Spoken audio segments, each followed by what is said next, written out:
चलिए, अब आज हम लोग पहली बार करंट अफेयर्स के क्लास में इकट्ठा हुए हैं। सबसे पहले हमने आपको बताया है कि करंट अफेयर्स बढ़िया करने के लिए ज्यादा भाग दौड़ नहीं करना है, क्योंकि जितना भाग दौड़ करिएगा उतने फेल होइएगा इसमें। बस यही 3-4 मैगजीन हमको हमेशा पढ़ना है और अपने को इतने में संतुष्ट रहना है। एक है योजना मैगजीन, दूसरा है कुरुक्षेत्र मैगजीन, इंटरनेशनल रिलेशन में प्लस जिनका पॉलिटिकल साइंस ऑप्शनल है उनके लिए खास, उनको जो है वर्ल्ड फोकस मैगजीन पढ़ना चाहिए। अगर आप आईआर में बढ़िया से बढ़िया आंसर गुणवत्तापूर्ण लिखना चाहते हैं तो प्लस जिसका पॉलिटिकल साइंस है उसके पास कोई ऑप्शन ही नहीं है, क्योंकि एक पेपर में 100 मार्क का वहां आईआर आता है, तो वो लिख ही नहीं पाएगा गुणवत्तापूर्ण। और चौथा, कोई भी मंथली मैगजीन अपने को पढ़ना है जिसको जो अच्छा लग जाए। बासमती चावल बासमती होता है, जो कंपनी को उठा लीजिए। तो हम क्रॉनिकल सपोर्ट करते हैं कि आप वो पढ़िए, तो क्रॉनिकल। और इसके अलावा आप ये चाहते हैं कि वो पीटी में काम उतना नहीं आएगा, आप अगर ये चाहते हैं कि नहीं मेंस में हमको कई मुद्दे ऐसे मिलें या निबंध में जिस पर कि हम कुछ अच्छा लिख सकते हो, तो वो है वीकली रोजगार समाचार का पहला पन्ना जो है। अब उसमें क्रमशः जहां तक जाए वो वाला आपको देखना है। और इसके अलावा अगला सलाह यही देंगे कि कुछ लड़का क्या होता है, टीचर से आगे निकल जाता है खोजी पत्रकार में, क्योंकि आजकल यूट्यूब पर और ये सब पर बहुत जानकारी मिलता है। तो इसके आगे आपका रिस्क, ये हमारा रिस्क कितने तक है कि अगर प्रीलिम्स में 25 प्रश्न आता है तो हम इसमें 16 से लेके 18 का रिस्क लेंगे इतना पढ़ने पर। इसके आगे का रिस्क कोई आदमी नहीं ले सकता है, वो अब आपके ऊपर है कि क्या आप देख रहे हैं दिन दुनिया में। उसके अलावा कोई सामग्री पढ़िएगा, पीटी में इतना ही आपको मदद करेगा। और मेंस में ये आपको मदद करेगा काफी, जो हम आपको ये टॉपिक ये वाला मैगजीन का है, ये मैंने ये नहीं चारों की बात कर रहे हैं, ठीक है। उसके बाद हम एक कहानी सुनाए थे, वो यहां सुना करके तब आगे बढ़ते हैं। लास्ट ईयर हमारे क्लास का 2 विद्यार्थी, हमेशा ध्यान रखिएगा कि आप मेरे सलाह के बाद वाला कोई काम अगर करके आइएगा और हमसे पूछिएगा तो हम उसमें हाँ ही कहेंगे। उसका रीजन है कि 1 साल के बाद आपको एहसास हो जाना चाहिए ना कि आपका निर्णय सही था कि नहीं। हम उसमें पहले जब हम आपके से थोड़ा ज्यादा उम्र के थे, मैं 30 साल वाला, जब हम युवा टीचर थे तब हम रोक टोक करते थे विद्यार्थी को कि नहीं यही पढ़ना है। लेकिन 14 के बाद जो है हम लोग अपना नेचर बदल दिए, डफरिन हो गए कि कांग्रेस के पतन में शांतिपूर्ण सहयोग। कोई भी आदमी आपके विरुद्ध बगावत करे, इतिहास सिखाता है, उसको पहले छोड़ दीजिए। 6 महीना साल भर में एकदम उसको साफ जीरो पे ला दीजिए कि ना ईर्ष्या ना द्वेष। तुम भाई अपने से कर लो, एक बार हमारा रास्ता नहीं चल रहा है, तुम अपने से कर लो। 6 महीना साल भर बाद या तो वो खुद तैर जाएगा, बतख का बच्चा होगा तो तैर जाएगा, तो कोई बात नहीं, अच्छा ही है, उसको एक रास्ता मिल गया। नहीं तो उसके बाद जब आएगा ना तो फिर उसको जो कहेंगे वही करेगा। अभी जो आपका उम्र है उसमें क्या है ना कि 2 बात ये आदमी बोला तो ये भी करने लगेंगे, 3 बात अगला आदमी बोला वो भी करने लगेंगे। तो उस केस में आज जो आपका उम्र है उसमें अब वो हस्तक्षेप वाला उम्र नहीं है। कारण हस्तक्षेप करेंगे तो आप रिएक्शन करेंगे। आज के उम्र के बच्चे का सबसे बड़ा प्रॉब्लम है, इंक्लूडिंग गार्गी बोल रहे हैं, ये नहीं सोचिएगा कि नहीं, पीछे थोड़ा, हाँ, कि 5 आदमी के बीच में हमको काहे बोला। ये बहुत बड़ा प्रॉब्लम है आज के बच्चे का। गार्जियन भी बोले तो भी देखिएगा कि 10 गो आदमी के बीच में बोलते हैं। तो इसीलिए आजकल गार्जियन आपको छोड़ दिया है कि नहीं ठीक है, तुम अपने हिसाब से करो ना। आज हम कहेंगे कि सबसे बढ़िया गुजराती गार्जियन होता है, बिहारी गार्जियन नहीं होता है मामला। जो करो सब में समर्थन, 35 साल बाद खुद ही पता चल जाए। बालकों में हम कुछ नहीं करेंगे, ठीक ना, तुमको जो करना है करो, हम तुम्हारे पीछे खड़ा है। 35 साल बाद खुद ही एहसास हो जाएगा कि हम ज्यादा जानकार थे कि तुम थे, और उसके बाद तुम्हारे पास लौटने का मौका होगा नहीं।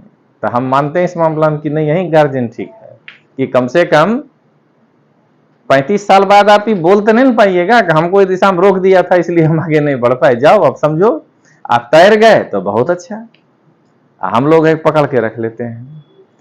तो आपको कहानी बताते हैं। पिछला साल एक विद्यार्थी मेरा बहुत करीबी था, एकदम ऑन कैमरा बोल रहे हैं, पहला भाग आगे का कट के जाएगा यूट्यूब में, सोच करके आए हैं, ये भी बोल देते हैं, इसीलिए ये भी बोल रहे हैं। तो जहां से पढ़ाना शुरू करेंगे ना वहां से नहीं आएगा। तो वो विद्यार्थी जो है, हम सबसे पहले आपको बताते हैं कि हम अगर अपने जीवन में सबसे ज्यादा खिलाफ किसी चीज के हैं तो वो है test series. Series word use रखिएगा, टेस्ट के खिलाफ नहीं है। ये जो आपका हुआ ये टेस्ट है। सीरीज का माने है कि आप पढ़े हैं चाहे नहीं पढ़े हैं, हम क्वेश्चन पटक देंगे 7 दिन में, इसका नाम है सीरीज। तो हम उस टेस्ट सीरीज के खिलाफ हैं। रोज क्या नाम है, DPP, डेली प्रैक्टिस पेपर। ये जो किया उसका जीवन गया, क्योंकि वो फिर पढ़ा नहीं, ये ध्यान रखिएगा। उसका रीजन समझा देते हैं। आप ही लोग ये टेस्ट दिए तो अब आपको पता है कि ये 15 दिन बाद होगा, इसीलिए जाके किताब से मिलाए, कॉपी में मिलाए। अगर शाम को टेस्ट खत्म हुआ और अगला शाम फिर टेस्ट होता और ये चक्र चलने लगता तो क्या को पेपर आप घर में जाके मिलाते, तो आप उसका लाभ क्या लिए। तो ये जो 100 क्वेश्चन और 200 क्वेश्चन डाल करके जो टेस्ट सीरीज ऑनलाइन लोग लॉन्च करता है, वो केवल और केवल बर्बादी है जीवन का, लड़के का। तो वो हमको बोला विद्यार्थी कि सर बहुत अच्छा टेस्ट है। सो देखिए ना, 500 रुपया में सब दे रहा है, बोले ले लो। लास्ट ईयर का कहानी बताते हैं, दिसंबर का घटना था। हम कह रहे हैं ना ले ही लो, लिया। उसके बाद जब पेपर देना शुरू किया, बोले कैसा जा रहा है सर, बहुत अच्छा जा रहा है। करण समझ रहा है धीरे धीरे। 25 में 22 आ रहा है, 25 में 20 आ रहा है। हम के वाह बेहतरीन तैयारी। और जब यूपीएससी देखा आया तो 50 गो नंबर पे लाला पड़ गया 200 में। समझ गया, हम तो नहीं लिए टेस्ट ना, 150 टेस्ट था, देने के बाद 50 नंबर पे लाला पड़ गया। उसका कारण क्या था कि किताब पढ़ने से भाग रहे हैं। अब बिना पढ़े पेपर देने का कोई मतलब नहीं। अभी आपको हम ये जान करके कॉपी भी लेकर आए हैं, देखिए अभी आपको दिखाते हैं। मान लीजिए कि आपको हम एक प्रश्न दें, जहां तक आप भूगोल पढ़ चुके हैं वहीं से दे रहे हैं। पर्यटन की प्रोन्नति के कारण जम्मू एवं कश्मीर, हिमाचल प्रदेश, उत्तराखंड राज्य अपनी पारिस्थितिकी वहन क्षमता की सीमाओं तक पहुंच गया है। समालोचनात्मक मूल्यांकन करें। आगे का बात छोड़िए, कितना बढ़िया इंट्रोडक्शन आप लिख सकते हैं। ये विनायक बैच वाला नहीं, जिसको पर्यावरण पढ़ाए हैं, संवहन क्षमता और संपोषणीयता। आज बाढ़ का कितना बढ़िया परिभाषा बताए कि पूछे बाढ़ किसको कहते हैं। अब जरा बताइए कि इंट्रोडक्शन में एक आदमी इसमें जो है वो लिख ही नहीं पा रहा है पारिस्थितिकी वहन क्षमता किसको कहते हैं, दुनिया जहान का बात लिखे जा रहा है, वो क्या सीखेगा। देखिए आपको लगेगा अभी आप कुछ जानते ही नहीं है, मान लीजिए लिखने दे दें दक्षिण वर्तमान संदर्भ में दक्षिण चीन सागर का जियोपॉलिटिकल महत्व बढ़ गया है, टिप्पणी करें। है देखिए पूरा आंसर लिखे हुए हैं, ये आंसर हम ही लिखे हैं, ये आईएएस के 2016 के मेंस का सवाल है, ठीक है। ये जो है किसको देते हैं वो भी बता देते हैं, वही जो भ्रमणशील विद्यार्थी है जिसका दिमाग घूमता है, अरे फलाना कोचिंग में तो बहुत हो रहा है, लो ना, आपको बेसिक ही नहीं मालूम है ना, सोच के देखिए ना, देखिए कितना अच्छा क्वेश्चन है।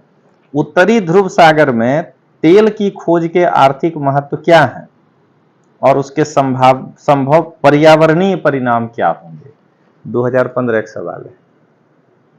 अभी आप पर्यावरण पढ़े ही नहीं है ठीक से, तो आप पर्यावरणीय प्रभाव इसमें क्या लिखिएगा ये बताइए। तो ये जो है ये सारे आंसर जो है आपका देखिए 14 का, मतलब 14 से 23 तक का, 14 नहीं 12 भी हम लिए हैं, हम 14 इंपॉर्टेंट नहीं मानते हैं, 12 भी मानते हैं।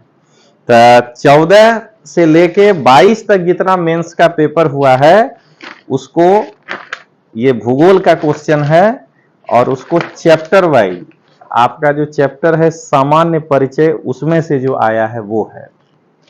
तो पढ़वे नहीं किए हम पेपर दे दें आपको, क्या कर लीजिएगा, लिखे हुए तो हैं, टाइपिस्ट को दे दें टाइप करा सॉल्यूशन। तो वो लड़का जो है बेचारा 50 नहीं मार पाए। तो टेस्ट सीरीज तब ज्वाइन किया जाता है जब आपकी तैयारी एकदम लास्ट हो चुकी है। टेस्ट किया जाता है कि भाई चैप्टर पढ़े अब इसको टेस्ट करते हैं, लेकिन सीरीज का जो जहां नाम आता है तो घर में सीरीज वाला बल्ब तब्बे लगाया जाता है जब कोई फंक्शन, वो भी शादी के एक दिन बाद लगाते हैं, तैयारी पूर्ण हो जाता है एक दिन पहले। तो लड़का वो सीरीज पहले करता है। तो ध्यान रखिएगा इस 4 किताब के बाद आप कुछ भी पढ़िएगा तो हम यही कह देंगे कि नहीं वाह बढ़िया कर रहे हो, साल भर बाद आपको एहसास होगा कि आप क्या कर रहे हैं। तो चलिए पहला जो चैप्टर है वो समग्र आरोग्यता के लिए एकीकृत दृष्टिकोण इस लेख पर है। अभी आपको दिखाते हैं कि इसमें लिखना भी क्या क्या पड़ेगा, कैसे। सबसे पहले हम यही कहना चाहेंगे कि देखिए इसको लिखा कौन है। खाली मनसुख मांडविया होता है तो आप उड़ा देते कि चौथा पास होगा, डॉक्टर लगा हुआ है पीछे। इसका माने आप हम सब जान रहे हैं, अपने गुजराती कहीं कौन है, लेकिन नहीं भी जानते हैं तो उन्हें पीएचडी तो है, ठीक ना। एमबीबीएस नहीं है तो पीएचडी है, आ नहीं तो डॉक्टर है ओरिजिनल। वो डॉक्टर जो अभी केंद्रीय स्वास्थ्य और परिवार कल्याण मंत्री है, पूरे देश की जानकारी जिसके पास है, उससे बढ़िया कोई कोचिंग वाला पढ़ा देगा। ये सबसे पहला चीज समझना है। इससे बढ़िया क्या कहते हैं तथ्य, वो जो 3 गो के रोज होशियारी करता है यूट्यूब पर वो कर देगा, 3 गो टीचर, सवाल ही नहीं उठता है। इसलिए इसको दबा के पढ़ा जाता है। दूसरी बात कि मनसुख मांडविया जी के पास हो सकता है कि इतना टाइम ही नहीं हो कि बैठ के लिखे। अरे वो कोचिंग वाला डायरेक्टर के पास टाइम ही नहीं होता है लिखने का, तो ये तो पूरे इंडिया के डायरेक्टर हैं हेल्थ विभाग के, माने मंत्री हैं। कई बार ऐसा होता है समझाने में बोला जाता है तो उसको गलत नहीं लीजिएगा। जैसे कल ही बोले अहमदाबाद राजधानी, अरे ठीक है वो बोला गया, नहीं तो शहर लिख देंगे, हो गया बात खत्म। तो ये लिखता है इस विभाग का आईएएस जो उसका सेक्रेटरी है। इसीलिए जीपीएससी की परीक्षा में कहा जाता है कि कल जो है मंत्री साहब एक प्रेस रिलीज करने वाले हैं, उसमें दिया जाता है मुद्दा। अब मान लीजिए कि यही मुद्दा दे दे, समग्र आरोग्यता के लिए भारत सरकार के द्वारा कौन कौन सा कदम उठाया गया है, उस पर मंत्री महोदय प्रेस रिलीज करेंगे। आप उनके सेक्रेटरी हैं, लखान आपको तैयार करना है, मंत्री को नहीं करना है। इसीलिए जीपीएससी के गुजराती ग्रामर और इंग्लिश ग्रामर में कहता है कि प्रेस रिलीज आप तैयार करके दीजिए। तो आप ई वाला चीज पढ़वे नहीं किए हैं। जैसे वहां 3 गो है, यहां 2 गो लोग जो है भी गुजरात में, उससे फॉर्मेटिंग सीख रहे हैं। आपको ये बातें नहीं मालूम है, फॉर्मेटिंग सीख के क्या कर लीजिएगा कि लखान कैसे लिखना है ऊपर। उसके लिए दूसरे जगह जाने की क्या जरूरत है। पकड़िए ना भाई साक्षी को, उसके मामा रोजे फॉर्मेटिंग करते होंगे, तो क्या 2 गो भेज देंगे तो आप आंसर लिख लीजिएगा। उसके मामा को कंटेंट है, वो एडिशनल कलेक्टर है, नहीं है कंटेंट तो नीचे टाइट करेगा मामलतदार को, भेजो तो तुम्हारे ही मुद्दा पर आया है, कडाना डैम पर लिखना है, उसको नहीं मालूम है। कडाना डैम जो देख रहा होगा मामलतदार कहेगा सब कुछ लिखकर भेजो, जाओ इंजीनियर से कंसल्ट करो, उसके पास सब डेटा आ जाएगा। आप विद्यार्थी हैं, आपका थोड़े कोई मामलतदार कडाना डैम जाएगा। तो आपके लिए क्या करना है कि आपको इसको पढ़ के रहना है, तब जाकर के आप जो है उसके बीच को लिख पाइएगा। ठीक है, मान लीजिए आपको इस जो अभी ये पढ़ रहे हैं, आपको कहेगा कि आप एक प्रेस रिपोर्टर हैं। डॉक्टर मनसुख मंडविया जो है एक प्रेस रिपोर्टर को बुलाए हुए था, और वहां पर वो जो है समग्र आरोग्यता के लिए भारत सरकार ने कौन सा एकीकृत दृष्टिकोण अपनाया है, उस पर जो है पूरा भाषण दिए हैं। आप लौटे, अब इस पर एक अहवाल लिखिए। तो अहवाल में फॉर्मेटिंग जो सीखिएगा, भाग्यलक्ष्मी जो मांग रही थी गुलनाज वाला, तो फॉर्मेटिंग से ये आ जाएगा कि आरोग्यता के लिए एकीकृत दृष्टिकोण पर मंत्री ने क्या बोला है। कि तभी आएगा जब आप साल भर का योजना, साल भर का क्रॉनिकल, साल भर का कुरुक्षेत्र पढ़ते हैं। गुजरात देना है तो गुजरात पाक्षिक भी साथ में आप देखते हैं सरकार का कार्यक्रम। तो चलिए अब इसको देखें। सबसे पहले ये जो काला वाला है ये अपने सीखेंगे कि ये हमको सेक्रेटरी साहब सिखा रहे हैं कि इंट्रोडक्शन कैसे लिखा जाता है। समझ गए? किसी कोचिंग वाला माना कि बिन अनुभवी आदमी, हम ही है तो क्या है, इनके सामने थोड़े अनुभव है, वो बता रहा है कि इंट्रोडक्शन कैसे लिखना है। तो देखिए जरा कीवर्ड क्या है, जरा ये देखिए, समग्र आरोग्यता। तो ये कहां से उठाया है? भारत में पारंपरिक चिकित्सा और एलोपैथी, आया कीवर्ड समग्र आरोग्यता। आंसर का इंट्रोडक्शन ऐसे होता है, का एकीकरण समग्र आरोग्यता की दिशा में एक परिवर्तनकारी कदम है। यह सहक्रियात्मक दृष्टिकोण दोनों पद्धतियों के संबंधित गुणों को जोड़ता है और रोगियों को व्यापक सेवाएं प्रदान करता है, जो उनकी शारीरिक, मानसिक और आध्यात्मिक आवश्यकताओं को संबोधित करते हैं। जिस समय किसी को कोरोना हो गया, उस समय तो वो रेमडेसिवियर वाला जो इंजेक्शन ब्लैक होने लगा था, ठीक है ना, वही इंजेक्शन देना है। उस समय उसको कहिएगा कि योगा बैठ जाओ तो उसका नहीं खत्म हो जाएगा कोरोना। मतलब दोनों के साथ एकीकृत करिए, पहले देना तो वही पड़ेगा उसको जो है इंजेक्शन, लेकिन जब वो 14 दिन में ठीक होके लौटेगा तो उसके बाद जो है वो जो इंजेक्शन था वो उसके फेफड़े को तो साफ कर दिया, वो कोरोना को जाली नहीं बनाने दिया, लेकिन उसका सांस फूलने लगा। तो वहां पर आयुष मंत्रालय के द्वारा जो योगा समझाता है कि बैठ करके सांस खींचिए और धीरे धीरे सांस छोड़िए, अब वो भी कराना पड़ेगा। जो आदमी ये किया है, अब एक दो तो भाई शरीर है, गाने हैं कि जिंदगी 100 बरस की सही, पर उसका क्या भरोसा, तो वो छोड़ दीजिए। 2 आदमी हो सकता है कि सांस खींचने भी मर गया हो, लेकिन नॉर्मली जो आदमी कोरोना से बाहर निकला और उसके बाद अगर वो महीना दिन आयुष पद्धतियों का अनुसरण किया तो उसके सरवाइव करने का संभावना ज्यादा दिख रहा है, और जो नहीं किया तो उसको साइड इफेक्ट दिखा। तो ये एक उदाहरण हुआ कि दोनों चिकित्सा पद्धति के गुणों को जब आप जोड़िएगा, शारीरिक, मानसिक, आध्यात्मिक आवश्यकता की भी जरूरत है। आप दवाई दे दिए, वो आदमी अंदर से डरा हुआ है कि नहीं कुछ भी खा लिया अब तो हो गया कोरोना, मरिए जाएंगे। रिपोर्ट यही है कि 30% आदमी वैसे भी मरा है जिसको खाली पता चल गया क्या कि अब तो ऑक्सीजन है ही नहीं सेवा इस हॉस्पिटल में, हम कैसे सरवाइव करेंगे। आपको एक उदाहरण बताते हैं कि हमको रात में ही, मैंने हमको कोरोना हुआ है, हम उससे गुजरे हैं इसलिए हम आपको बता सकते हैं बढ़िया से। हमको रात में ही लगने लगा था कि मेरा तबीयत बिगड़ जाएगा, घर में थे तो ऑक्सीजन सिलेंडर भाड़ा दे घर में मंगवा लिए थे, लेकिन अंदर से कहे कि तब तक लड़ते रहेंगे जब तक कि हम को एकदम ऐसा नहीं हो जाए कि लगाना ही पड़ेगा। हम उसको भाड़ा फ्री में दिए, यही समझिएगा, नहीं है लगाए नाक में लास्ट तक। मैंने संघर्ष ही किए, हम मेंटली मजबूत थे कि नहीं हवा वाला ऑक्सीजन से ज्यादा सिलेंडर में क्या होगा।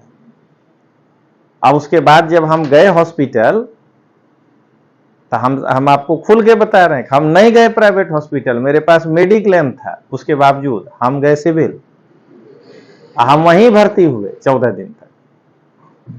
और वहां जब गए तो एकदम मेंटली मजबूत थे कि वो जो मेन रात में अटैक हुआ है, जब जहां तबीयत सबसे ज्यादा खराब लग रहा है, उसमें तो हम सिलेंडर लगेबे न किए, तभी हॉस्पिटल में क्या लगा देंगे।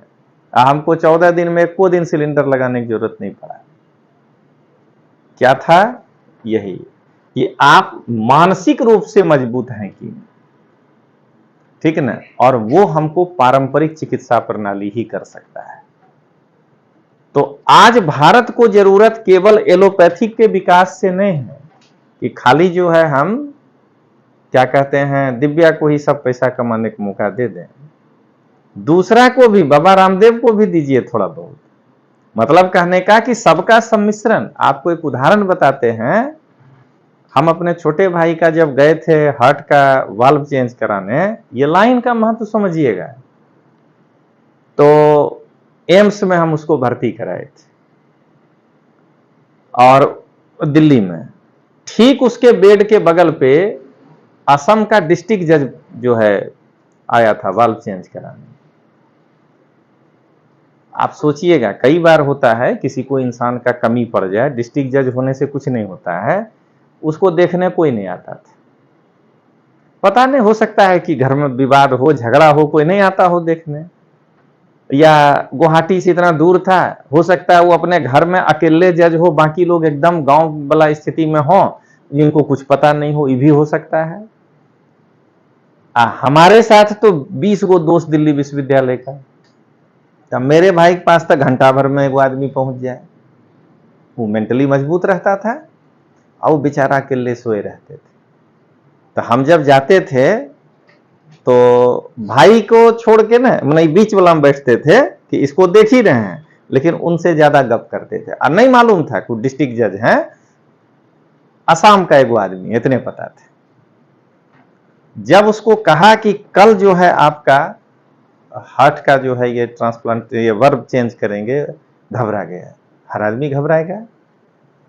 एक से एक कहानी सुनाए गांव का, झूठे भूत प्रेत इधर उधर, खूब वो आदमी को, हम पूरे रात जगे थे उस दिन। तो वो जब जाने लगा तो कहता है कि भाई जी आज आपको बताते हैं, हम डिस्ट्रिक्ट जज हैं। तभी घबरा रहा था। बोला अगर हम ठीक होके आ गए ना, तो अभी तो हम लोग 10-15 दिन साथ रहेंगे, आप आइएगा, आपको स्पेशल एकदम कांजीरंगा घुमाएंगे। हम घुमाने की बात नहीं करें, सुनिए क्या बोला है, गायडा बैठ के हाथी दिखा देंगे। बोली लड़खड़ा रहा था उस आदमी का, मैंने उल्टा बोल गया। देख रहे हैं ना, उसको कहना था कि हाथी बिठा गैंडा दिखावेंगे, कह रहा है कि गैंडा बिठा के आपको हाथी दिखावेंगे। उस समय यही मानसिक मजबूती बहुत महत्वपूर्ण होता है। हम जब गए थे कोरोना में, गार्गिस पूछिए कि अगर मेरे चेहरे जरा सा भी भय हो तो हॉस्पिटल जाते समय, बीमारी से लड़ने का 90% जो है ना, यही है इलाज कि आपने पहले मानसिक रूप से मजबूत होइए। कहिए इतना बड़ा शरीर को एगो इतनी को बैक्टीरिया गिरा देगा, उसको हम ही गिरा देंगे, देखिए आप उससे लड़ जाइएगा। तो यहां यही कह रहा है। अब आइए क्या कहता है, भारत में स्वास्थ्य सेवा प्रणाली प्राथमिक, माध्यमिक और तृतीयक स्तर के माध्यमों से सेवाओं की निरंतरता बनाए रखने के लिए तैयार की गई। जरा इकोनॉमिक्स जो लोग पढ़े हैं 12वां वाला, ठीक है ना, अभी जय और ये लोग नहीं जवाब दे पाएंगे। आप लोग जरा सोचिएगा कि क्यों योजना पढ़ने में मजा नहीं आता है लोग को, और आपको हर लाइन मजा आ रहा है कि नहीं एनसीईआरटी पढ़ने के बाद। कि अगर पूछ लिया जाए कि प्राथमिक हेल्थ सेंटर किसको कहते हैं, कहेगा गांव में जो होता है उसको कहा। ये परिभाषा है लिखा हुआ है। वहां क्या लिखा था, वहां ईसीजी नहीं होगा, वहां एक्सरे की सुविधा नहीं होगी, वहां आशा वर्कर होगा, वहां एक ट्रेंड नर्स केवल होगा। वो प्राथमिक है कि सर्दी बुखार देखने के लिए। तो हमारी स्वास्थ्य प्रणाली 3 पे है। अब पूछिए किसी से माध्यमिक किसको कहते हैं। आज आपको यही समझा रहे हैं कि करंट कैसे पढ़ना है। तब माध्यमिक बने आदमी क्या कह देगा, एक बार तालुका और वहां होगा तो मैंने जिला वाला उच्च हो गया। आईएम्स क्या हुआ, महा उच्च। ये वर्गीकरण जिला तालुका पे नहीं है, ये है वैसा हॉस्पिटल जहां एमबीबीएस डॉक्टर तो मिलेगा और ईसीजी, एक्सरे, इस टाइप के जो मीडियम सब टेस्ट होते हैं, खून जांच, ये व्यवस्था होगा, सीटी स्कैन नहीं होगा। उच्च स्तरीय सेवा जो है वो प्रदान करने का उस हॉस्पिटल को क्षमता नहीं होगा, उसको हम कहेंगे माध्यमिक स्वास्थ्य। वो जिला लेवल पर भी हो सकता है, तालुका लेवल पर भी हो सकता है। और ये जो तृतीयक स्तर है, उस हॉस्पिटल में जाने के बाद अगर किसी चीज के लिए सॉरी बोल दिया तो मैंने ये सेवा नहीं है मान लीजिए, तो फिर देश में सरकारी हॉस्पिटल में अब वो सेवा कहीं नहीं। मैंने जब आप एम्स गए दिल्ली, अब वहीं कह दे कि नहीं ई वाला मेरे यहां नहीं होता है, ठीक है ना, इसका मतलब अब देश में सरकार के किसी हॉस्पिटल में उपलब्ध सेवा उपलब्ध नहीं है। अब प्राइवेट में कहीं होगा तो होगा।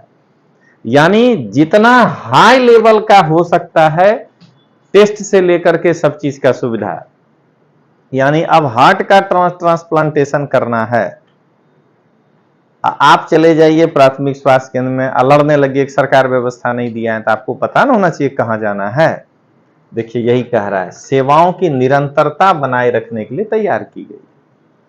आप एक क्या कहते हैं, रोमेटिक फीवर, रियूमेटिक, ठीक ना, बच्चा खाली पैर जब 5 साल के अंदर ही वो अटैक करता है। बच्चा 5 साल के अंदर बाथरूम अगर खाली पैर नहाने जाता है, वो वहीं से बैक्टीरिया घुसता है। और भी जगह है, लेकिन हम लोग शहरी परिवेश में है ना, तो पहले यहां का समझिएगा।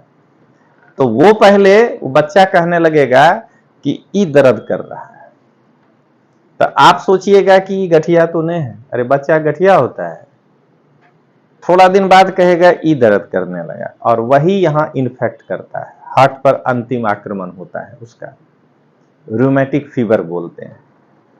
तो अब क्या होगा, मान लीजिए किसी कारण से उस फीवर से, अंदर फीवर है आपको नहीं मालूम है बच्चे को, उसका रक्तचाप उच्च हो गया और नाक से ब्लड गिर गया। नाक से ब्लड गिरने का एक कारण यही है कि ब्लड प्रेशर बढ़ गया है, तो नाक से थोड़ा सा 2 बूंद गिर गया। तो अभी 2 बूंद नाक गिरने पर किसी के दिमाग में आएगा कि रूमेटिक फीवर का शिकार है, इसको एएमसी ले जाएं। पहले आप जाएंगे प्राथमिक स्वास्थ्य में। एक गरीब आदमी के हिसाब से सोचिए, जैसे वो हाथ रखेगी आशा वर्कर या थोड़ी बहुत पढ़ी हुई नर्स, वो तुरंत समझ जाएगी कि मेरे बस की बात नहीं है, उसको एकदम पता चल जाएगा। वो फट से लिख देगी कि मध्यवर्ती में चले जाइए। आप वहां से उठावेंगे, लेके चले जाएंगे मध्यवर्ती में, वहां जो ये स्कैन मतलब बढ़िया वाला नहीं, लेकिन ये सब जब होगा खून जांच और ये सब, बस उसमें आ जाएगा लिखा के कि रूमेटिक फीवर है। अब अगर उसका इलाज है उस डिस्ट्रिक्ट में तो ठीक है, और नहीं है तो कहेगा कि नहीं देखिए आपको ये हो गया, अब आप तृतीयक स्तर के अस्पताल में जाइए, वहीं होगा, पटना पीएमसीएच में ही इलाज होगा आपका। बात समझ में आ गया? जैसे यहां भी ये कुछ इलाज सिविल छोड़ के कहीं नहीं हो पाएगा सरकारी हॉस्पिटल में, ये हो गया तृतीयक। कितना मजा आता है जब अपने ट्रेडिशनल चीज जान के करंट पढ़ते हैं। हम कई बार बोले हैं, आज फिर दोहराते हैं कि ट्रेडिशनल जो है, छठा क्लास में आप पढ़ चुके हैं, विद्युत का कुचालक, बैड कंडक्टर। ट्रेडिशनल जो है वो रबर का दस्ताना है, वो लगा के करंट छुइएगा तो नहीं मारेगा, और वो हटा के जैसे करंट छुए, करंट अफेयर्स उठा पटक देगा। कहां आ गए जी?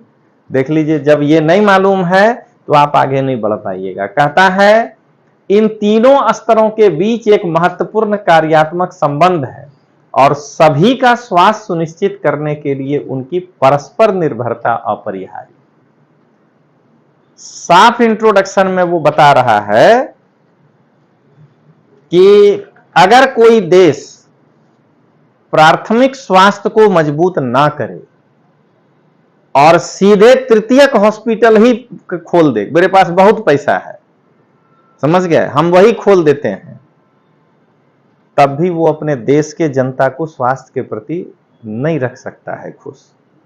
क्योंकि उसका कारण है कि कोई देश में औकात नहीं है कि गांव गांव जो है जहां पीएससी खोलते हैं वो गांव गांव में तृतीयक खोल दीजिएगा। अमेरिका में भी दम नहीं है, समझ गए? इसलिए तीनों के बीच निर्भरता, ठीक ना? आप जरा ये सोचिए कि आप गांव में मल्टी स्पेशलिस्ट, उसी का नाम है, हॉस्पिटल खोल के बैठ गए, तक एक वो गांव को अगर फोकस करके खोल दीजिएगा, वो 2000 आदमी में 500 आदमी को तो सर्दी बुखार होगा ना। तो कहने का मतलब यह है कि अगर 2 किलो गाय का दूध का जरूरत है तो गाय पालने लगिएगा, आखिर डेयरी वाला दूध से ही काम चला लीजिएगा। गाय तब न पाला जाता है कि हमको 20 लीटर दूध का खुद का जरूरत है, तो चलो भाई एगो गाय पालते हैं, बराबर हो जाएगा। 1 लीटर घर में दूध लाना है, एगो गाय पाले हुए हैं, हाँ श्रद्धा से पाले हैं, वो एक अलग मुद्दा है। तो उसी तरह गांव में बीमार ज्यादा सर्दी खांसी होगा तो गांव में पीएससी ही होगा। हाँ, फिल्ट्रेशन प्रोसेस से धीरे धीरे हो सकता है छोटा मोटा चीज भी धीरे धीरे पीएससी में लगा दें, वो क्या होगा, क्या कहते हैं, एक्सरे।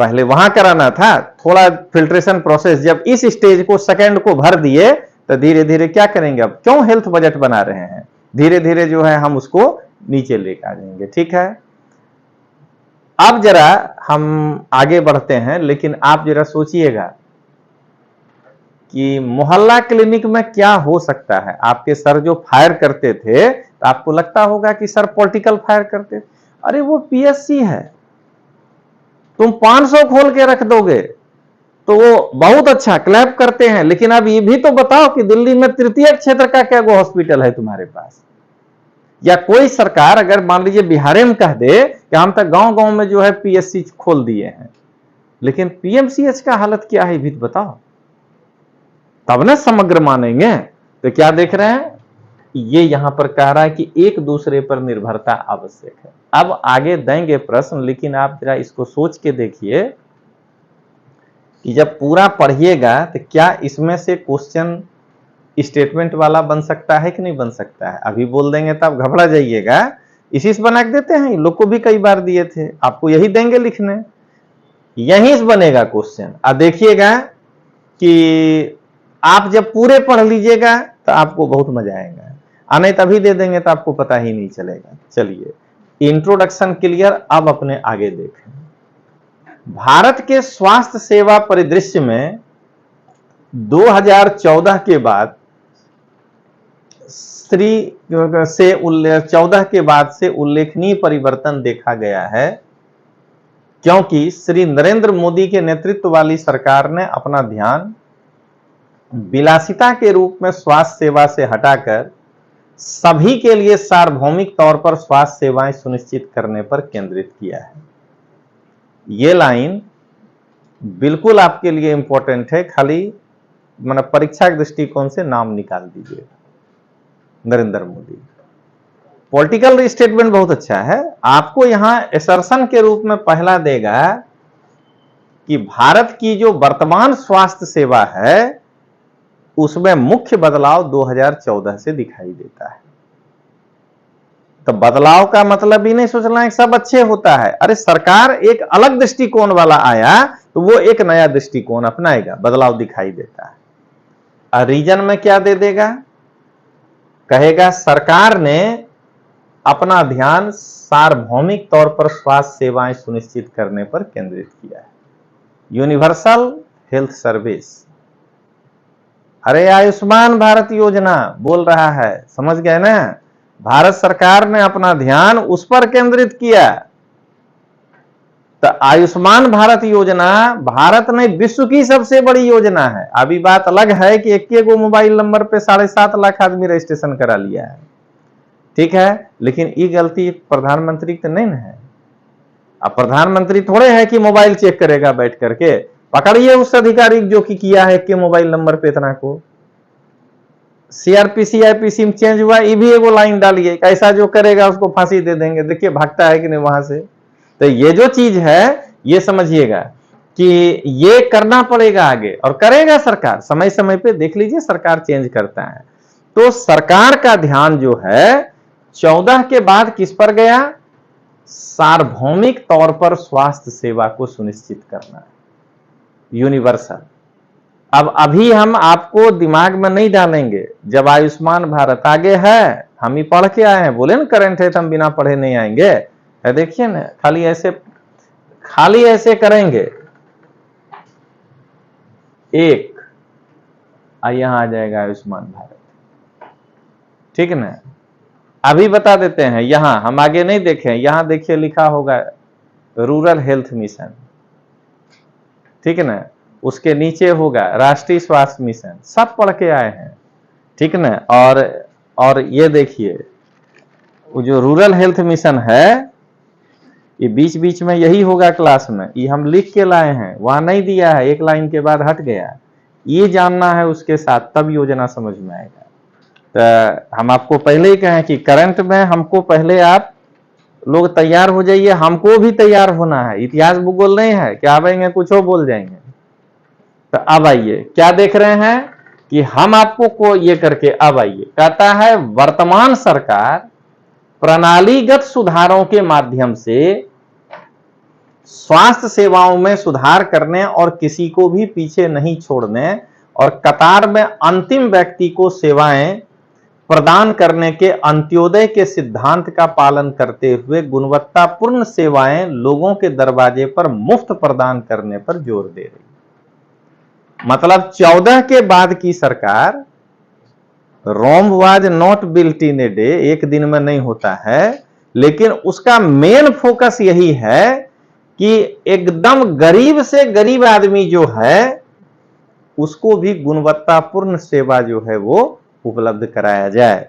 इसका मतलब यह है कि आपको देख लीजिए, अब यही स्टेटमेंट दे करके कहेगा इस कथन के संदर्भ में आयुष्मान भारत योजना के बारे में बतलाइए। इस कथन के संदर्भ में, यानी अब आयुष्मान भारत योजना जो आपको लिखाएंगे उसमें यही खोजना है कि किस प्रकार से उसका एक एक पॉइंट, उसमें जो जो प्रावधान किया गया है वो भारत के सबसे गरीब आदमी को वो गुणवत्तापूर्ण सेवा कैसे उपलब्ध कराएगा। इस क्वेश्चन को हमको ऐसे लिखना है। आइए अब देखें, पिछले दशक में टोकन टू टोटल दृष्टिकोण का पालन करते हुए स्वास्थ्य क्षेत्र को समग्र रूप से मजबूत करने का लक्ष्य रखा गया है। प्रधानमंत्री ने हमारी स्वास्थ्य सेवा प्रणाली में व्यापक दृष्टिकोण अपनाने और स्वास्थ्य तथा आरोग्यता दोनों पर ध्यान केंद्रित करने का आह्वान किया है। अब जो लोग इकोनॉमिक्स पढ़े हैं, एनसीईआरटी, देख लीजिए ये लाइन आपको क्या लग रहा है। प्रधानमंत्री ने क्यों इस पे फोकस किया कि हमको स्वास्थ्य सेवा जो है गरीब तक को पहुंचाना है। हम आप तो आरोप लगा देते हैं कि प्रधानमंत्री पढ़ा लिखा नहीं है। मनमोहन सिंह बहुत पढ़ा लिखा था। मनमोहन सिंह का भी काम अपने समय में बढ़िया होगा, लेकिन मनमोहन सिंह या तो इतना पढ़ा लिखा था कि नीचे वाला नहीं समझ पाया। आप ये समझिएगा इस लाइन का मतलब कि आप इकोनॉमिक्स पढ़े थे, जिसमें आपको बताए थे कि देश के आर्थिक विकास के लिए या ग्रोथ के लिए दो चीज बाकी तो होना ही चाहिए, लेकिन ये दो चीज अगर नहीं आपका अच्छा हुआ तो आप ग्रोथ में पिछड़ जाएंगे। एक है शिक्षा। रोड से लेके सब बना दिए और आदमी नहीं पढ़ा लिखा है तो कैसे आगे बढ़ेगा। वो रोड जो है बाइक चलाने के लिए थोड़े बना है। वो रोड बना है, यहां जो प्रोडक्शन हो रहा है उसको जल्दी बाजार तक पहुंचाने के लिए बना है। वो तो आप भी उसमें उपयोग कर लीजिए। तो उत्पादने कैसे करिएगा अगर आपके पास इंजीनियर ही नहीं होगा बढ़िया। शिक्षा, अगर आपके पास एमबीए किया हुआ अच्छा आदमी नहीं होगा जिसको मैनेजमेंट करना आता हो। जितने प्रकार की स्पेशलाइज सेवाएं दी जा सकती है, अगर वो देने वाला ही आदमी नहीं होगा तो आपका वो रोड किस काम का है। इसलिए पहला है शिक्षा और दूसरा है हेल्थ। बहुत पढ़े लिखे हैं, हर महीना में 10 दिन हॉस्पिटल में रहते हैं, तो आपका पगार काटेगा ना मालिक। और जब आपका इनकम कट होगा तो देश का इनकम कट हो रहा है। क्यों? क्योंकि पगार से नहीं मतलब है। हम सबसे पहला दिन जब अंकित आया था तो हम यही बताए थे, जब हम दोनों में गप हुआ था, हम बोले कि तुम 3 दिन भी चले जाओगे तो हम तुम्हारा पगार नहीं काटेंगे, लेकिन तुमको ध्यान रखना है कि वो अति आवश्यक है तब भी 3 दिन जाना। तो बोला क्यों सर? तो हम कहे सुनो, पगार काटना समस्या का समाधान नहीं है। आज हम इधर पढ़ा रहे हैं, कल जो आपका वीडियो बना है वो आज उधर बैठ करके 1000 आदमी को भेज रहा है। उसका काम है, हिंदी भाषी में हम दिए हैं उसको टारगेट कि उधर भेजो। तो आज अगर वो छुट्टी ले लेगा तो 1000 को नहीं ले जाएगा। पगार काटने का क्या मतलब है? तो 1000 को नहीं जाएगा तो उसमें से 2 आदमी हमको एडमिशन नहीं लेगा। तो हमको नहीं लेगा तो मेरा ग्रोथ रुक गया ना, मेरा यानी विश्वास का। तो जब मेरा ग्रोथ रुक गया तो यही ग्रोथ से जीएसटी मिलेगा ना सरकार को। तो उसका पगार काटना समस्या का समाधान है, आकि उसको इस चीज के लिए मेंटली तैयार करना है कि एतबार को भी एतबार मत समझना। ये समझिएगा। आप लोग जो ग्रीन एरा वाले हैं वो नहीं समझिएगा, अभी खाली पढ़ाना नहीं है। एक अच्छा कलेक्टर एसडीएम को आप कहेंगे कि तुम नहीं आओगे तो पगार काट लेंगे, कहेगा काट लो, क्या फर्क पड़ता है, 1 लाख मेरा तनख्वाह है, 2000 काटिए लोगे तो क्या बिगड़ेगा। आपको अपने ऑर्गेनाइजेशन के लिए काम कैसे निकालना है, वो अंततः समझना है कि मैं गिर रहा हूं, देश गिर रहा है, तब जाकर के जो है आप आगे बढ़ा पाएंगे। तो हेल्थ, अब मान लीजिए कि आप यहां पढ़ने आना चाहते हैं और महीना में 5 दिन बीमारी पड़ जाते हैं, तो कैसे होगा। ये कह रहा है, समझ गए कि देश का जीडीपी ना गिरे, इसलिए बजट में से उतना पैसा हेल्थ में लगा दीजिए। 20,000 लगा देंगे, उससे कहीं वह मजदूर का एक बड़ा ग्रुप जो 10 दिन बीमार पड़ता था, 3 दिन ही अगर बीमार पड़ा तो 7 दिन में फैक्ट्री जाके काम करके उतना हमको रिटर्न कर देगा जीएसटी और इसके माध्यम से। इसको ऐसे समझना है। इसीलिए हम लोग जो है ये नहीं कहते हैं कि आप फलाने सरकार का पक्ष लीजिए। हम बार बार यही समझाते हैं कि ये जो विपक्ष के लोग हैं, कोई भी पार्टी का, वो पॉजिटिव राजनीति नहीं कर पा रहा है।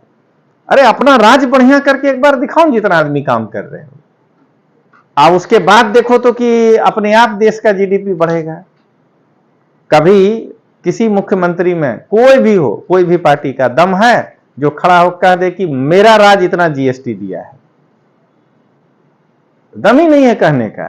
सब इतने कितना मिला, हमको कितना मिल रहा है, देख रहे हैं ना? अरे तुम कितना जनरेट करके दिया देश को, पहले ये तो बताओ। तो ये जो है यहां पर कह रहा है। अब आगे आइए, उनके शब्दों में अयोग्यता के लिए विश्व के लिए भी हमारा दृष्टिकोण वैसा ही है जैसा कि यह अपने देश के लिए। दुनिया खासकर कोविड-19 के बाद स्वास्थ्य और आरोग्यता को गंभीरता से ले रही है। भारत के पास इस संबंध में देने के लिए बहुत कुछ है। हमारा योग और आयुर्वेद विश्व को स्वस्थ बनाने में योगदान कर सकता है। मतलब कहने का कि हम जो ये पढ़ने जा रहे हैं, समग्र आरोग्यता क्यों होना चाहिए। सरकार ने जितना एलोपैथिक के ऊपर ध्यान दिया है, ध्यान दीजिएगा, रुपया नहीं होता इंपोर्टेंट, उतने ध्यान आयुष मंत्रालय के ऊपर दिया। नीति मंत्रालय बनता ही नहीं नया, क्योंकि हमको पता है कि विश्व अगर हमको कोरोना का वैक्सीन दे सकता है, मान लीजिए फार्मूला, तो हम भी विश्व को जो है ना अनुलोम प्रतिलोम विलोम दे सकते हैं। हमारे पास जो है, बाकी देश के पास अगर परंपरागत चिकित्सा प्रणाली है तो एक के है, कोई यूनानी जानता है, कोई होम्योपैथी जानता है, हम ही हैं जहां आयुष सब है। तो अगर हम सब में रिसर्च करेंगे ना तो हम विश्व को सब कुछ दे सकते हैं। अब आइए आगे, किसी राष्ट्र का स्वास्थ्य उसके सभी आयु के लोगों के स्वास्थ्य पर निर्भर करता है। राष्ट्र निर्माण की दिशा में कोई भी प्रयास तभी सफल होता है जब जनता स्वस्थ होती है। अभी हम क्या बोल रहे थे आपको, और हम क्यों बोलेंगे, आप खुद समझ रहे हैं, इकोनॉमिक्स पढ़ने वाला आदमी। जो बदले में स्वस्थ समाज और राष्ट्रीय उत्पादकता में अपना योगदान करती है। देश में राजनीतिक, आर्थिक, जनसांख्यिकी और महामारी संबंधी परिवर्तनों का लोगों के स्वास्थ्य पर दूरगामी प्रभाव पड़ता है। राजनीतिक कैसे लोगों के स्वास्थ्य पर दूरगामी प्रभाव पड़ता है, तो एक ऐसी सरकार का गठन हो गया किसी देश में, किसी राज्य में, अब वर्ल्ड में लेना है तो देश में, जिसके मुख्यमंत्री के दिमाग में नकारात्मकता नहीं है, लेकिन अगर यह घुसा हुआ है कि यार हेल्थ में जो पैसा लगाएंगे हमको डायरेक्ट रिटर्न नहीं आता है, अगर उसके दिमाग में यह घुसा हुआ है तो क्या होगा। हमेशा ध्यान रखना है कि शून्यता हो ही नहीं सकता है किसी भी क्षेत्र में। मतलब आप अगर ये सोचेंगे कि हम जो कंट्रीब्यूट कर रहे थे, जो अंजलि बताए थे, काम वाला बात, हम जो कंट्रीब्यूट कर रहे हैं अगर हम छोड़ देंगे तो नहीं होगा, ही नहीं हो सकता है। क्योंकि आपके पहले भी घर में वो काम हो रहा था, आपके जन्म के पहले कौन कर रहा था, ठीक है ना। हम छोड़ देंगे नहीं होगा, इसका माने आपको तो अब जन्म जन्मांतर तक अपने घर में जिंदा रहना पड़ेगा। आप सोच करके देखिए, कई लोग देखिएगा कहेगा कि यार घर के काम से हम परेशान होते हैं। परेशान नहीं होते हैं आप, फटे में टांग अड़ाते हैं। तो सबसे पहली बात यह है कि शून्यता हो ही नहीं सकता है, इस बात को स्वीकार करना ही पड़ेगा हमको, आपको, कि 9 साल के सरकार पर क्यों पीछे पड़े हैं। 75 साल में अगर सरकारी स्कूल परफॉर्म किया होता है तो प्राइवेट क्यों खुलता है। प्रश्न यहां पर यह है। आप जो है क्या देख रहे हैं, 9 साल में उकला रहे हैं, उल्टा मतलब फिर से उसी को कह रहे हैं। हाँ, ये 9 साल कम भी नहीं होता है, लेकिन 75 साल में अगर सरकारी तंत्र कमजोर पड़ा तभी कूड़ा कचरा जैसा जो है प्राइवेट स्कूल खुला है। आप इस चीज को समझिएगा, शून्यता को भरता ही है। और जब वो प्राइवेट स्कूल राशन का दुकान बन गया, मॉल बन गया, जो कपड़ा बेचने लगा, ठीक ना, जो क्या किया कि हम एकदम लास्ट तक आते हैं, जो अपने यहां ड्रेस, जूता, किताब सब बेचने लगा पढ़ाई छोड़ के, इसलिए कोचिंग खुला। राजनीतिक शून्यता, हर तरह का शून्यता नहीं हो सकता है। कोचिंग रातों रात थोड़े खुलता है, पहले स्कूल का टीचर घर में पढ़ाया, आपके बच्चा को हम पढ़ा देंगे। प्राइवेट, आप सोचिए जरा, सरकारी में नहीं पढ़ाई होता था, ये समझ में आता है, फीसों भरने के बाद पढ़ाई नहीं हो रहा है, नहीं तो ये कोचिंग क्यों खुला, ये दूसरा प्रश्न है। और यही कोचिंग जब यह भी अपेक्षा को पूरा नहीं कर रहा है, कर पा रहा है, एकदम क्लियर है ये बात, तब वो कुकुरमुत्ता की तरह टेस्ट सीरीज और ये खुला है। शून्यता हो ही नहीं सकता है, ध्यान रखिएगा, ठीक है ना। अगर आप केवल पढ़ाना ही रख लिए, आप पेपर नहीं दे रहे हैं लड़का को बना करके, हम अपना ही दृष्टिकोण समझा रहे हैं, तो जाहिर है कि परिणाम की चिंता बाद में आदमी करता है। पहले वो सोचता है इतना नीड है, ये होना चाहिए, वो जाकर के पहुंच गया वहां। ये जो लिखने की प्रक्रिया है, यहां तक हम बोल के समझाए, कितना बढ़िया लग रहा है। अब बोलिए कल तक आप ही खुद पढ़े होंगे एक आध चैप्टर, हमको मालूम है, अब मने मन परेशान हो रहे होंगे कि ये क्या पढ़ावेंगे सर, इसमें कुछ है ही नहीं। अगर यही जैसे हम समझा रहे हैं पॉइंट बना के लिख देता तो आपको बड़ा अच्छा लगने लगता है। तब वो नहीं आवश्यकता को पूरा किया, इसलिए जो है मैगजीन छपने लगा प्राइवेट, समझ गए। और वो मैगजीन भी जब नहीं करने लगा, इसीलिए आज टेलीग्राम पर रोज 2 क्वेश्चन आने लगा। पास फेल नहीं, आपका जो नीड है जिस प्रकार का है, आप अभी मन में पूरा भारत का जनता बना लेने 1 घंटा रोज गाना गाना है, तो सिंगिंग स्कूल खुल जाएगा घर घर, आपको ये बता रहे हैं। क्यों? वो आवश्यकता को पूरा करेगा। तो आज जो देश में आप देख रहे हैं प्राइवेट स्कूल जो है कुकुरमुत्ते की तरह खुला, तो उसमें कोई एक सरकार दोषी नहीं है। इन 75 सालों में क्या हुआ कि सरकारी स्कूल जो है, आप एक बात सोच करके देखिए, आप जितना आदमी है गांव से जुड़े हुए बताइएगा, आज के डेट में कितना गांव है जहां प्राइवेट स्कूल है सरकारी के बगल में, 50 रुपया फीस में पढ़ा रहा है, इंफ्रास्ट्रक्चर उसका भी ध्वस्त है, लेकिन प्राइवेट स्कूल हो गया, 10 गो लड़का मिलकर पढ़ा रहा है, कुछ क्लास खोल दिया है। एक गांव में जब गरीबी है तब कैसे पैरेलल जो है वो 100 रुपया वाला स्कूल चल रहा है या 200 रुपया वाला स्कूल चल रहा है। इसका मतलब यह हुआ कि सरकारी स्कूल में बिल्डिंग नहीं इंपॉर्टेंट है, मास्टर नहीं आता है समय पे, तो आप कहे कि नहीं इधर भेज देंगे, हम तनख्वाह देते हैं, फीस भरते हैं, तो उसको जो है समय पे पढ़ाना पड़ेगा। यही है राजनीतिक परिवर्तन जो है वो लोगों के स्वास्थ्य पर दूरगामी प्रभाव, कि सरकार हाथ नहीं डाला सरकारी हॉस्पिटल डालने का, इसलिए प्राइवेट हॉस्पिटल कुकुरमुत्ते की तरह खुल गया। बड़े बड़े हॉस्पिटल में लोग जाने से आज भी डरते हैं, तो इसीलिए अब उसमें से एक वर्ग जो है अपना एगो डिस्पेंसरी खोल दिया, खाली ओपीडी सेवा देंगे। ये डॉक्टर जो है 2 घंटा बैठता है, ये क्यों खुला पहले ये समझिए। तो राजनीतिक परिवर्तन व्यक्ति के स्वास्थ्य पर ऐसे दूरगामी प्रभाव डालता है। अगर कोई सरकार एकदम चैनलाइज्ड कर दे, मान लीजिए कोई आया एकदम सरकारी स्वास्थ्य सेवा को वैसा कर दे, क्या होगा? आपका रुख जाएगा ही नहीं प्राइवेट डॉक्टर की तरफ। लेकिन यहां पर ध्यान ये रखना है कि ये अभी आप स्वास्थ्य पे हैं, शिक्षा भी, कि केवल आप हॉस्पिटल का बिल्डिंग बना देंगे ना, तो हम लोग के जैसा आदमी नहीं ताली बजाएगा। आप केवल स्कूल का बिल्डिंग बना देंगे ना, तो नहीं हम ताली बजाएंगे कि आप बहुत बढ़िया कर रहे हैं।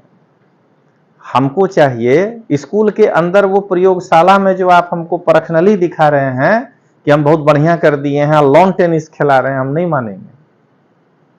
क्योंकि हम इकोनॉमिक्स बच्चे को पढ़ाते हैं, हम पढ़े हुए हैं। हमको पहले बताओ कि तुम्हारे पास टीचर क्या वो है, वहां स्कूल बढ़िया होने से क्या हो जाएगा? गेस्ट टीचर रखोगे अगर, या अपने यहाँ प्रवासी टीचर, वो कितना पढ़ाएगा? कहीं भी हो पूरे भारत में। इसीलिए हम लोग वो केजरीवाल के शिक्षा मॉडल पे प्रहार कर देते हैं कि तुम बिल्डिंग बना रहे हो यार, तुम्हारे यहाँ टीचर नहीं है। 2015 से आज तक तुम बहाली नहीं निकाले हो, तुम्हारे पास खुद 15,000 टीचर कम है जो तुम गेस्ट टीचर पे काम चला रहे हो। तो वैसे ही एक बेहतरीन बना दिए मोहल्ला क्लिनिक या एक बेहतरीन बना दिए हॉस्पिटल, बट उसमें बैठने वाले डॉक्टर की गुणवत्ता क्या है? हम जाके चेक किए, बनाए हैं वीडियो, देख लीजिएगा, सब कुछ पता किए। एक अच्छा डॉक्टर अगर वहां जाकर बैठता हो तो मान जाएंगे। क्यों? तनख्वाह नहीं है, सैलरी देने में तो बिक जाएगा। वहां कूपन जमा करना है, जितना रोगी आएगा वहां लिखा है कि आप अगर उसका ब्लड टेस्ट किए हैं तो टिक मारिएगा, 60 रुपया मिलेगा। आप उसका ये टेस्ट किए हैं तो टिक मारिएगा, इतना रुपया मिलेगा। और उसमें एक काउंटर दिया है कि 60 रोगी का मिनिमम आए चाहे नहीं आए, इतना रुपया आपको हम देंगे। आप ये सोचिएगा कि उसको जब हम लोग गुना करते हैं तो डॉक्टर को जो बचता है वो हार्डली 1000 रुपया बचता है या 1500। आप जरा बताइए तो कि एकदम उच्च गुणवत्ता का डॉक्टर 30,000 में कहीं काम करता है? वो नहीं करेगा। तो वो जो एकदम कहीं नहीं, जिसको नौकरी मिला है दिल्ली में सुपर स्पेशलिटी हॉस्पिटल तो छोड़िए, कहीं नहीं मिला है, वो आकर के यहाँ काम कर रहा है। या उसमें समय भी दिया है, 2 बजे के बाद बंद कर देना। मोहल्ला क्लिनिक 2 बजे तक ही चलता है। तो या वो डॉक्टर है जो अपना क्लिनिक खोल के बैठा है, 10-15 हजार रुपया उसको मिलता है, तो सोचता है इधर सुबह दे देते हैं सेवा, 15-15 मिलकर के 30-15 मिलकर 45 हो जाएगा, गाड़ी में घूमेंगे दिल्ली में, इसमें क्या है। लेकिन वो गुणवत्ता नहीं दे पाएगा। तो यहां पर यही कह रहा है, आर्थिक तो समझ ही रहे हैं कि पैसे नहीं होगा तो आप कहां से। जनसांख्यिकी, अगर आप एक हॉस्पिटल में 2000 बेड लगाए हैं, आप क्या करिएगा? खुश हो गए आप। लेकिन उस क्षेत्र की आबादी 10 करोड़ है, आप उसमें से उस बीमारी में, चूंकि आबादी बढ़ा है तो उस बीमारी में रोज 3500 आदमी आ रहा है उस हॉस्पिटल में, 1500 को आप वेटिंग देंगे। वो 1500 जो है क्या करेगा बेचारा? अगर उसके पास पैसा है तो प्राइवेट में जाएगा, और नहीं है तो घर में बेचारा या तो मरना नहीं सोच लेना है, तुरंत आदमी नहीं मर जाता है, उत्पादकता में योगदान नहीं देगा ना, खटिया पड़ा हुआ रहेगा। ये कह रहा है। अब आइए, परिवर्तनों के साथ लगातार तालमेल बनाए रखने के लिए नागरिकों के लिए कुशल, न्यायसंगत, सुलभ, किफायती और गुणवत्तापूर्ण सेवाएं सुनिश्चित करने के लिए साक्ष्य आधारित स्वास्थ्य नीति और मजबूत स्वास्थ्य प्रणालियां महत्वपूर्ण हैं। देखिए कितना अच्छा चीज कह रहा है। समय के साथ परिवर्तन। आज अगर सरकार के पास, कोई भी सरकार हो, वैसा डॉक्टर रखने का कैपेसिटी नहीं है उतना, अब वैसा डॉक्टर लाना भी पड़ेगा ना, पढ़ा हुआ होना चाहिए, कि जो डॉक्टर हार्ट ट्रांसप्लांट कर दे। पहला गोल क्या होता है आदमी का कि साइंस पढ़ लें, साइंस में गया फिर होता है नीट हो जाए, अरे कहीं हो जाए। एमबीबीएस के बाद एमडी करना क्या वो चाहता है, एमडी के बाद उसमें पीएचडी करना क्या वो आदमी चाहता है, उसके बाद एफआरसीएस कौन करना चाहता है। आप जरा ये बताइएगा, तो लेवल इसी में होगा। तो अगर सर्जरी में कोई क्या कहते हैं एमएस कर लिया बस, तो जाहिर है कि हो सकता है कि वो हार्ट का ट्रांसप्लांट नहीं कर पाएगा, 5 गो करेगा, 2 गो को मार देगा, मतलब 2 आदमी मर जाएगा। वो अगर एफआरसीएस किया होगा उसी विषय में, या उसमें अगर उसका पीएचडी होगा, तो 5 में 4 को जिंदा कर रख सकता है। तो अभी बताइए कि पहले पीएचडी करने वाला डॉक्टर देश में क्या गो है। तो आप अगर पगारे देने के लिए तैयार हो जाएंगे कि आ जाओ 5 लाख रुपया महीना देंगे, तो ज्यादा से ज्यादा आप वैसा एक राज्य में 100 गो डॉक्टर हर साल ले पाइएगा। दूसरा, ये जो पढ़ रहे हैं ये इसीलिए कह रहे हैं कि इसको घुमाने का, कि ये क्या प्रॉब्लम है, समय के साथ परिवर्तन। गुजरात में सरकार अगर कह दे कि नहीं, उस लेवल का जो डॉक्टर आएगा, सुनिएगा, उसको 5 लाख रुपया तनख्वाह देंगे। पूरे भारत में 1000 डॉक्टर है, गुजरात सरकार तय किया उस लेवल का कि हमको 200 डॉक्टर लेना है, पगार के लिए आ गया कि 5 लाख मिलेगा।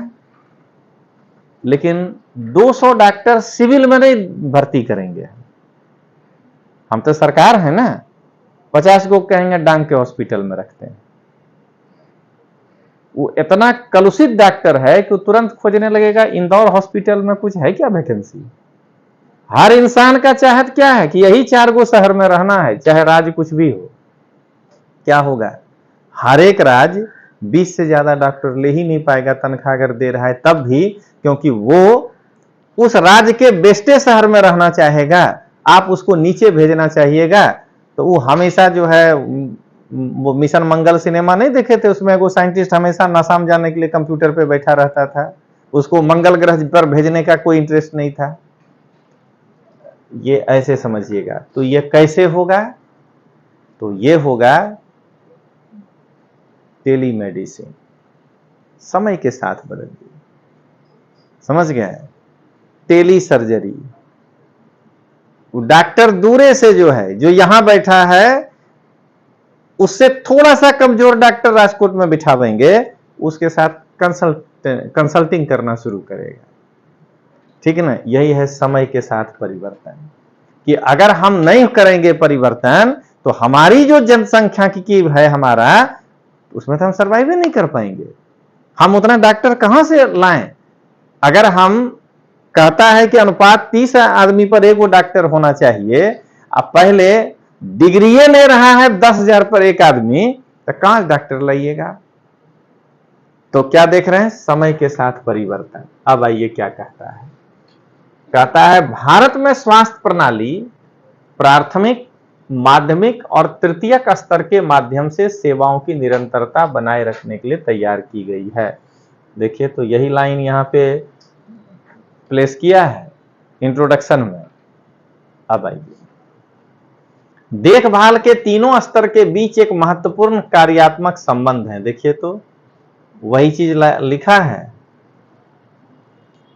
अब आइए, और सभी को स्वास्थ्य सुनिश्चित करने के लिए उनकी अंतर्निर्भरता अपरिहार्य है। अब आपका दिमाग खुलेगा कि इस लाइन का मतलब क्या है। जैसे समझा रहा है कि उनमें निरंतरता क्यों चाहिए, तो देख लीजिए, पहले सरकार प्राथमिक स्वास्थ्य को मजबूत करने के लिए राष्ट्रीय ग्रामीण स्वास्थ्य मिशन लेकर आया। समझ गए, सरकार एक के बार में आयुष्मान भारत लेकर नहीं आ गया। पहले तीनों के बीच निर्भरता अपरिहार्य है, तो पहले राष्ट्रीय ग्रामीण स्वास्थ्य मिशन लेकर के आया। इसका मतलब यह है कि राष्ट्रीय शहरी स्वास्थ्य मिशन भी सरकार लाया। सरकार का दोनों बेटा इंपॉर्टेंट, गांव और शहर। तो ग्रामीण आया तो शहरी भी आया। ठीक है, दोनों को मर्ज कर दिया और सरकार बोला अब नहीं, इसका नाम कर दो राष्ट्रीय स्वास्थ्य मिशन। ठीक है ना, उसका कारण क्या था।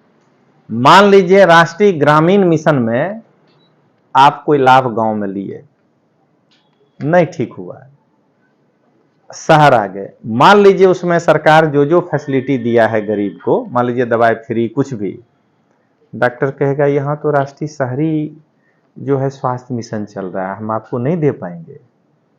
आप भले गुस्साइए, सरकारी काम में आधा से ज्यादा आदमी इसीलिए गुस्साता है, उसको पता ही नहीं है कि नहीं कर सकता है। कल को उसके ऊपर घोटाला का आरोप लग जाएगा, क्या कहेगा, गांव से बुला बुला के शहरी आवास मिशन वाला पैसा लुटा दिया, उसको गिरफ्तार करो। तो सरकार कहा कि वो दोनों योजना मर्ज कर दो और नेशनल हेल्थ मिशन लेके आ जाओ। आर अर्बन, यू दोनों मिक्स। अब बोलने का जरूरत नहीं है, अब बोलिए राष्ट्रीय स्वास्थ्य मिशन।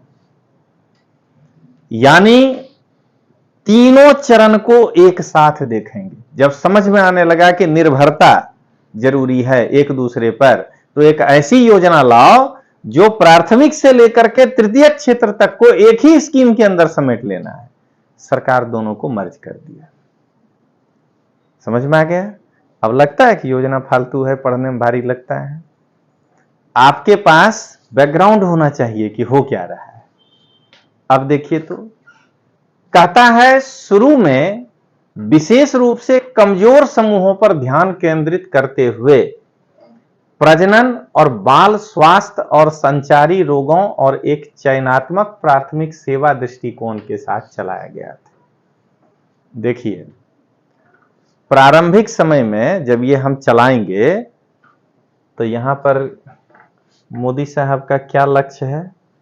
अंतिम कतार में अंतिम बैठे हुए व्यक्ति को मेरी योजनाओं का लाभ मिले। आगे वाला को लाभ मिले ही नहीं है, आगे वाला तो अपने भागेगा। ये नरेंद्र मोदी ही ने हर सरकार का लक्ष्य होना चाहिए कि जो सबसे अंतिम बैठा है, निरंजन पे ज्यादा ध्यान देना है। सबसे लास्ट में बैठा है, उसका कारण समझ लीजिए, आवाज पहुंचना चाहिए। हर चीज को आप ये चीज समझिए, ये तो धीरे भी बोलेंगे सुन लेगा। तो उसी तरह समाज में जो बेचारा गरीब है, आपको प्लान उसके लिए बनाना है, आगे वाला तो ऐसे भी लाभान्वित हो जाएगा। तो इसके लिए क्या होता है सो सुनिएगा कि जन्म के समय अगर सरकार ये कह दे कि 5 साल तक जितना टीका है वो हम फ्री नहीं करेंगे, ठीक है ना, 5 रुपया लेंगे एगो टीका का, तो अंतिम कतार में खड़ा आदमी जो है, अगर उसको आप प्रचार भी कर देंगे कि बोला टीका बच्चा के लिए जरूरी है, तो 5 रुपया के लिए सही लेकिन नहीं जाएगा। क्योंकि एक तो उनमें शिक्षा का अभाव है, वो ये समझ नहीं पाएंगे कि टीका का लाभ क्या है, कहेंगे बच्चा बीमारी नहीं है क्या कराने जाए टीका। दूसरा, स्वास्थ्य और संचारी रोग। आप जरा एक बार सोचिए कि वो बेचारा जिस परिवेश में रहता है, आप अपना पूरा का पूरा पर्यावरण बिगाड़ दिए, लेकिन आप पूरा का पूरा अपार्टमेंट में कहीं मट्टी नहीं रहने दिए। एकदम रोज भोर में जो है बुलाते हैं, सोसाइटी साफ करने के लिए आता है, 5,000 रुपया महीना देते हैं। जरा कभी सोचे कि जब आप बाहर निकलते हैं तो जो टप्पर वाला मकान में रहता है बेचारा रोड के किनारे, उसका क्या हालत है। तो अगर हम राष्ट्रीय ग्रामीण स्वास्थ्य मिशन या स्वास्थ्य मिशन में, क्योंकि उनके ऊपर रोग का हमला पहले होगा, वो रह रहा है चौतरफा घास है, अब उसके बगले में कूड़ा डंप किए हैं।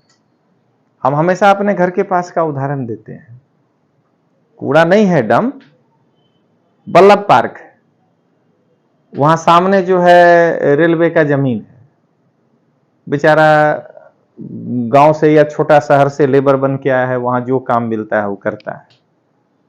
तो क्या किया है, वो पॉलीथीन वाला ऐसे गिरा दिया बेचारा, वो अंदर वहीं रह रहा है। पानी कहां से लाता होगा, एक बार सोच के देखिए, ठीक ना। अब वहीं बगल में वो चाय वाला दुकान खोले हुए हैं, वो दिन भर में जितना होता है उठा उठा के उसके घर एक बगल में डालता है, तो उसके बीमार होने की संभावना है कि नहीं ज्यादा। भेज वाला मौसम में आप पक्का के मकान में आ गए, अपने को क्लोज कर लिए, और वो बेचारा जो है वो पानी जो टपक रहा है उसमें रह रहा है, तो उसका तो प्रतिरक्षात्मक क्षमता ज्यादा है रोग के ऊपर, इसलिए, नहीं तो वो वर्ग तो खत्म हो जाए। आप गरीबी क्या हटाइएगा, गरीबी हट जाएगा। तो इसलिए उनके ऊपर ध्यान केंद्रित करना पहले जरूरी है। शिक्षा का अभाव है, रुपया का अभाव है, ठीक है ना, कहां जाएंगे वो भी नहीं मालूम है ना। वहां जो रह रहा है बेचारा पता है कि कौन वाला हॉस्पिटल में हमको जाना है इलाज कराने। इसीलिए इस स्वास्थ्य मिशन में पहले जो है चयनात्मक प्राथमिक सेवा दृष्टिकोण के साथ चलाए। लाभदायक होने के बावजूद इसमें कमी यह थी कि यह बदलती हुई आबादी की जरूरत और गैर संचारी रोगों के कारण मृत्यु दर और रुग्णता के बढ़ते बोझ को संबोधित नहीं कर सका। मतलब सरकार जब ये राष्ट्रीय ग्रामीण स्वास्थ्य मिशन और इसको लेकर के आया, तो ऐसा नहीं है कि उसका लाभ लोगों को नहीं मिला। सरकार का योजना है, अरे कुछ को तो मिलबे न करेगा, लेकिन उसके बावजूद इसमें कमी क्या हुआ कि आबादी की बदलती जरूरत और गैर संचारी रोगों के कारण, संचारी नहीं गैर संचारी रोगों के कारण, आबादी की बदलती जरूरत का मतलब है खान पान में परिवर्तन हो गया, रहन सहन में परिवर्तन हो गया, तो उसको बीमारी में भी परिवर्तन होगा। तो मृत्यु दर जो है वो जितना चाहे थे कि प्रति 1000 कम कर लें, वो नहीं हो पाया। जो चाहे थे कि 1000 में इतना आदमी हर दिन बीमार रहता है भारत में, बेड का संख्या है, उसमें कितना ऑक्युपाइड हुआ, कितना लोग रोज बेड पर है, आदमी का नाम इंपॉर्टेंट नहीं है। सिविल हॉस्पिटल में मान लीजिए 3000 लोगों को भर्ती करने का क्षमता है, तो 2000 बेड अगर रोज भर्ती रहता है, इसका मतलब है कि 2000 आदमी जो है जीडीपी में योगदान नहीं दे पाता है रोज। ओपीडी वाला में एक बार मान सकते हैं कि सुइया लिया, दवाई खाया, पहुंच गया, क्या कि ओपीडी में था। लेकिन जो भर्ती हो गया वो तो अब निकलेगा तो बन जाएगा कहीं नौकरी करने, इसका मतलब है कि वो योगदान नहीं दे पा रहा है। तो इसके कारण जो है ये रुग्णता के बढ़ते बोझ को जो है ये रोक नहीं पाया। इसलिए इस दोनों योजना के जगह पर हम आयुष्मान भारत योजना लेकर के आए हैं। आगे अब इसको देखते हैं क्या है, लेकिन क्या लगा अब आपको पढ़ के? दम है किसी को करंट में कि ये जानकारी दे देगा? हर बार आपको पढ़ने के लिए कहते थे, इस बार हम कह रहे हैं ना पढ़ाएंगे, चाहे इसको जैसे पढ़ाना पड़े। तबे तो हाथ झटक दिया हिस्ट्री ब्लॉक को, अब ये शनि रवि भूल जाओ, अब 8 घंटा जो है हर शनि रवि यही चलेगा, करंट ही चलेगा। ये तो आज 2 घंटा परीक्षण के तौर पे पहला दिन है ना, मने अच्छा लगेगा कि नहीं लगेगा, कि नील जो है बोले कि नहीं बहुत बोझिल हो रहा है, नेत कहेगा नहीं फाइट कर जाएंगे, वो सब देखना ना पड़ेगा। हमको ज्यादा चिंता नीले का रहता है और किसी की नहीं रहता है, बताते हैं। हमको भिलिस्तान में भी कोचिंग खोलना है, वहां वही ना साथ देगा हमको राज बनने के बाद। चैतर बसा बस लड़ेंगे तो कौन मेरे साथ खड़ा होगा? तो आइए जरा